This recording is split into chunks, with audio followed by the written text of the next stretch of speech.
স্থানীয় সরকার ব্যবস্থা কার্যকর করতে সংস্কার কমিশন করেছে অন্তর্বর্তী সরকার।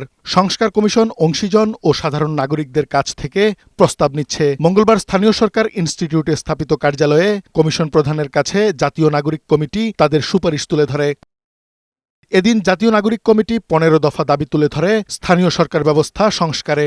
সংবিধানে স্থানীয় শাসনের পরিবর্তে স্থানীয় সরকারের একটা সাংবিধানিক স্বীকৃতি দাবি করেছি। পার্লামেন্ট সদস্যদের স্থানীয় সরকারের মৌলিক কাঠামো যাতে পরিবর্তন না করতে পারে সে বিষয়ে সুপারিশ করেছি। নাগরিক কমিটির নেতারা জানান, দেশকে প্রদেশে বিভক্ত করা অপ্রয়োজনীয়, স্থানীয় সরকার কার্যকর করতে হবে।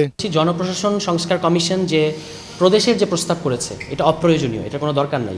অন্তত কিছু জায়গায় স্থানীয় সরকার নির্বাচন দিয়ে দেখা, আমরাও দেখতে চাই যে এই নির্বাচন কমিশন সত্যিকার অর্থে কতটুকু নিরপেক্ষ, কতটুকু স্বায়ত্তশাসিত এবং কতটুকু তারা আসলে সক্ষম। এই সক্ষমতাটা যাচাই হওয়ার জন্য স্থানীয় সরকার নির্বাচনটা আগে হওয়া উচিত।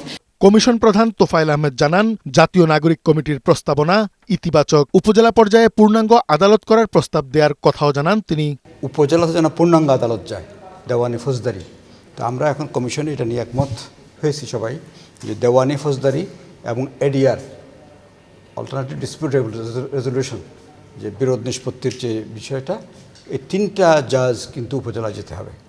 এখন আমরা নির্বাহী বিভাগ থেকে বিচার বিভাগকে পৃথক করে একটা সুন্দর সিস্টেম দাঁড় করিয়ে দিচ্ছি, যাতে বিচার বিভাগের সাথেই সালিস সিস্টেম, গ্রামের সালিস সিস্টেমের একটা সংযোগ হয়। এদিকে জনপ্রশাসন সংস্কার কমিশনের সুপারিশ বুধবার প্রধান উপদেষ্টার কাছে জমা দেওয়া হবে বলে জানিয়েছেন কমিশনের প্রধান ডক্টর আব্দুল মুঈদ চৌধুরী। তিনি জানান, ১৮২ পৃষ্ঠার শতাধিক সুপারিশ সংবলিত প্রতিবেদনটি জমা দেওয়ার পর প্রকাশ করা হবে। অনেক প্রস্তাব আলোচনা করেছি, কি ফাইনালি যাবে সেইটা কালকে দেখতে হবে। কাজী ফরিদ, বৈশাখী সংবাদ, ঢাকা।